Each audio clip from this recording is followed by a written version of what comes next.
ಬಲಗೈಯನ್ನ ಎಡಗೈಯನ್ನ ಈ ಬಣ್ಣದಲ್ಲಿ ಅದ್ದಿ ಆ ಕಾಗದದ ಮೇಲೆ ಅಚ್ಚೆ ಹಾಕೋ. ಅಚ್ಚ ಹಾಕ್ಸಿ ಏನ್ ಮಾಡ್ಬೇಕು ಅಂತಿದ್ದೀರಾ?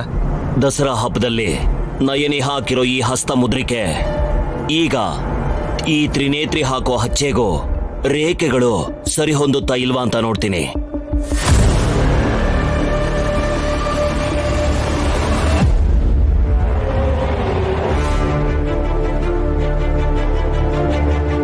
ಮ್ಯಾಚ್ ಆದ್ರೆ ನಮ್ಮ ಅಕ್ಕನೇ, ಇಲ್ಲಾಂದ್ರೆ ಮುಗೀತು ಕತೆ.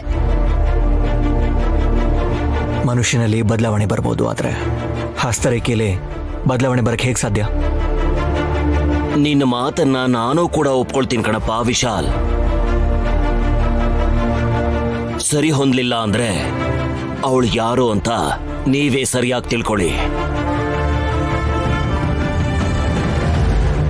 ಓಕೆ ನೈನಿ, ಬಣ್ಣದಲ್ಲಿ ಕೈಯದ್ದು. ನೀನೇ ಕಲರ್ ಹಾಕು, ತಡ ಮಾಡ್ಬೇಡ ಬಾ. All right.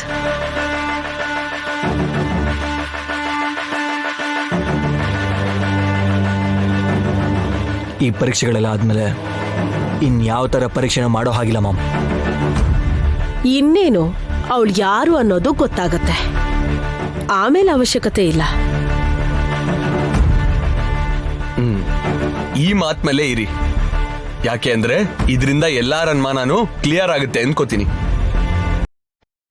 ಅದ್ಕೆ ಆ ಪೇಪರ್ ಮೇಲೆ ಬಣ್ಣ ಹತ್ತಿರೋ ನಿಮ್ ಎರಡು ಕೈನ ಒತ್ತಿ. ಸರಿ.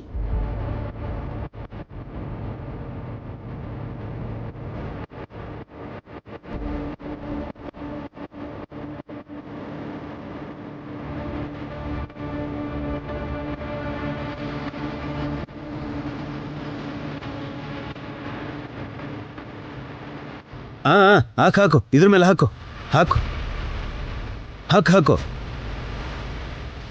ಈ ಹಸ್ತರೇಖೆಯಲ್ಲಿ ವ್ಯತ್ಯಾಸ ಇದ್ರೆ ಗೊತ್ತಾಗ್ಬಿಡುತ್ತೆ.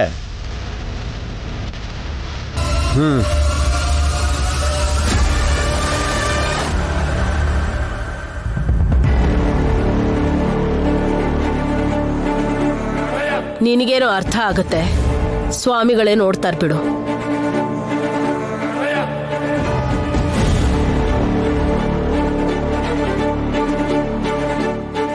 ನೀವು ನೋಡಿದ್ರು ಎಲ್ಲ ಬೆರಳಲ್ಲೂ ಯಾವ ಗುರುತಿದೆ? ತಿಲೋತ್ತಮ, ಅದನ್ ಕೊಡು. ತೋರ್ಸಿ ಮಾಮ್.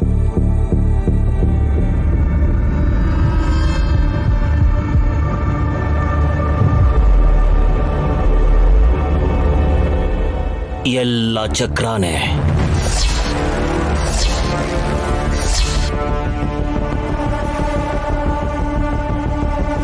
ದೊಡ್ಡಮ್ಮನ ಕೈಗೂರ್ತದು. ನಮ್ಮಮ್ಮನ ಅಚ್ಚೆ ತಗೊಂಡ್ ಬಂದು ಇವಳು ನೈನಿ ಅಲ್ಲ ಅಂತ ಜಗಳ ಮಾಡೋದಕ್ಕೆ ಟ್ರೈ ಮಾಡ್ತಾ ಇದ್ದೀರಾ? ಹೇ ಅಯ್ಯ, ದೊಡ್ಡಮ್ಮ ಈ ಪೇಪರಲ್ಲಿ ಹೇಗಿರ್ತಾರೆ ವಿಶಾಲ್? ಇನ್ ಸಾಕ್, ನಿಮ್ ಪ್ರಯತ್ನ ಇಲ್ಲ, ಹೊಡಿ ಈಗ. ಆದ್ರೂ ಇವಳು ನಯನಿ ಅಲ್ಲ. ಅಲ್ದೇ ಇದ್ರು ಪರವಾಗಿಲ್ಲ, ನಿಮ್ ಕೈ ಮುಗಿದ್ ಕೇಳ್ಕೊತೀನಿ, ಹೊಡಿ ದಯವಿಟ್ಟು. ಏನೋ ಪ್ರೂವ್ ಮಾಡ್ತೀನಿ ಅಂತ ಹೇಳಿ ಹೀಗ್ ಮಾಡಿದ್ರಲ್ಲ ಅತ್ತೆ.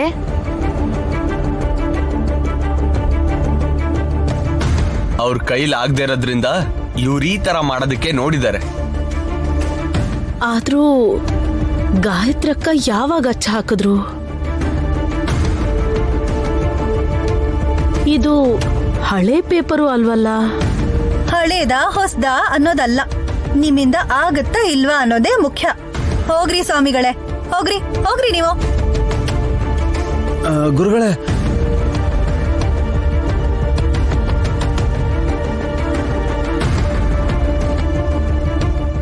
ಗಾಯತ್ರಿ ಪುಟ್ಟಿ ಪೇಪರ್ ಹಿಡ್ಕೊಂಡ್ಮೇಲೆ ಅದ್ರಲ್ಲಿ ಏನೋ ಬದಲಾಗಿದೆ ಅಂತ ಅನ್ನಿಸ್ತಿದೆ ನನಗೆ.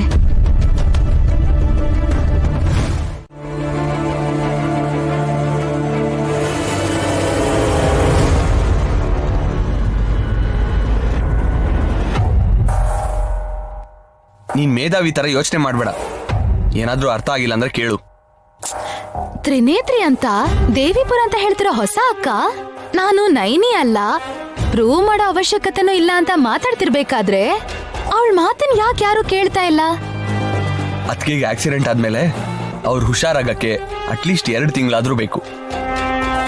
2 ದಿನ ಕೂಡ ತಗೊಳ್ಳಿಲ್ವಲ್ಲ, ಅದೇ ಹೇಳ್ತಾರೆ ಸುಮನ, ಅವ್ರು ಹುಷಾರಾಗಿದ್ದಾರೆ ಅಂತ ಅನ್ಕೊಂಡಿದ್ದಾರೆ, ಆದ್ರೆ ನಾವೇ ಅರ್ಥ ಮಾಡ್ಕೋಬೇಕು. ಇನ್ನೂ 2 ತಿಂಗಳಾದ್ರೂ ಹೀಗೆ ಕನ್ಫ್ಯೂಸ್ ಮಾಡ್ತಿರ್ತಾಳೆ ಅಂತೀರಾ? ಇವಾಗ ನಿಂಗೆ ಅರ್ಥ ಆಯ್ತು.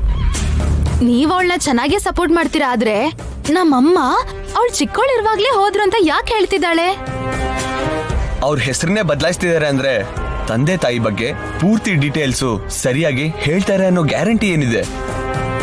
ನೀವ್ ಹೇಳೋದ್ ನನ್ಗೆ ಕರೆಕ್ಟ್ ಅನಿಸ್ತಿದೆ, ಆದ್ರೆ ಅತ್ತೆ ಮಾಡ್ತಿರೋ ಪ್ರಯತ್ನನೂ ಸರಿನೇ ಅನ್ಸ್ತಿದೆ. ಕಲರ್ಸ್ ತಂದು ಆಡೋಣ ಅಂತಂದ್ರೆ ಯಾರಿಗೆ ಆದ್ರೂ ಆಸೆ ಆಗೇ ಆಗುತ್ತೆ. ಫಿಂಗರ್ ಪ್ರಿಂಟ್ಸ್ ಅಲ್ಲಿ ವ್ಯತ್ಯಾಸ ಇರತ್ತೆ, ಅದನ್ನ ಪ್ರೂವ್ ಮಾಡ್ತಾರೆ ಅಂತ ನಾನು ಅನ್ಕೊಂಡಿದ್ದೆ. ನಮ್ಮ ಅಕ್ಕ ಟೆನ್ಷನ್ ಮಾಡ್ಕೊಂಡಿದ್ನು ನಾನು ಒಬ್ಸರ್ವ್ ಮಾಡ್ದೆ ರೀ. ಅವಳು ಎಲ್ ಸಿಕ್ಕಾಕೋತಾಳೆ ಅಂತ ಗಾಬರಿ ಇತ್ತು ಅವಳಿಗೆ. ಯಾರೇನ್ ಮಾಡ್ತಾರೆ, ಹೇಗಿದ್ದಾರೆ ಅನ್ನೋದನ್ನ ನೋಡೋದ್ ಬಿಟ್ರೆ ನಿನಗೇನ್ ಬೇರೆ ಕೆಲಸ ಇದೆ ಹೇಳು?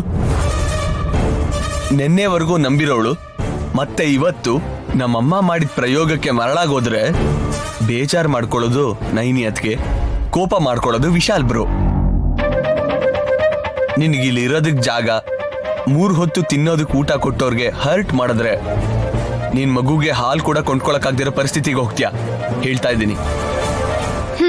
ಸರಿ ಬಿಡಿ, ಯಾವ್ದ್ರಲ್ಲೂ ತಲೆ ತೋರಿಸ್ದೆ ನನ್ ಪಾಡಿಗೆ ನಾನು ಇರ್ತೀನಿ. ಹಾಗಿದ್ರೆ ನಿಂಗೆ ಒಳ್ಳೇದು. ಆದ್ರೆ ಒಂದೇ ಒಂದ್ ಡೌಟ್ ಇದೆ ಚಿಕ್ಕ ಯಜಮಾನ್ರೆ. ಏನದು? ದಸರಾ ಹಬ್ಬದಲ್ಲಿ ನಮ್ಮ ಅಕ್ಕ ಬಣ್ಣದಲ್ಲಿ ಕೈ ಅದ್ಬಿಟ್ಟು ಪೇಪರ್ ಮೇಲೆ ಒತ್ತದ್ಲು ಅಂತ ಹೇಳ್ತಿದ್ರು, ಚೆನ್ನಾಗಿದೆ. ದೊಡ್ಡತ್ತೆ ಅಂದ್ರೆ ಗಾಯತ್ರಿ ದೇವಿ ಅತ್ತೆ ಬಣ್ಣದಲ್ಲಿ ಯಾವ ಕೈ ಅದ್ದಿದ್ರು? ಲಾಜಿಕ್ ಇದೆ. ನೋಡಿದ್ರಾ ನನ್ನ ಅನುಮಾನದಲ್ಲೂ ಎಷ್ಟು ಅರ್ಥ ಇರುತ್ತೆ ಅಂತ? ಆ ಆತ್ಮದ ರೂಪದಲ್ಲಿರೋ ದೊಡ್ಡತ್ತೆ ಪೇಪರ್ ಮೇಲೆ ಹ್ಯಾಂಡ್ ಪ್ರಿಂಟು ಹೇಗ್ ಹಾಕ್ತಾರೆ? ತುಂಬಾ ಚೆನ್ನಾಗಿ ಯೋಚನೆ ಮಾಡಿದ್ಯಾ ಸುಮನ. ಹಾಗಾದ್ರೆ ಈ ವಿಷಯ ಎಲ್ರಿಗೂ ಹೋಗಿ ಹೇಳ. ಬೇಡ, ಯಾಕೆ? ನಿನ್ನ ಹುಚ್ಚಿ ಅನ್ಕೋತಾರೆ.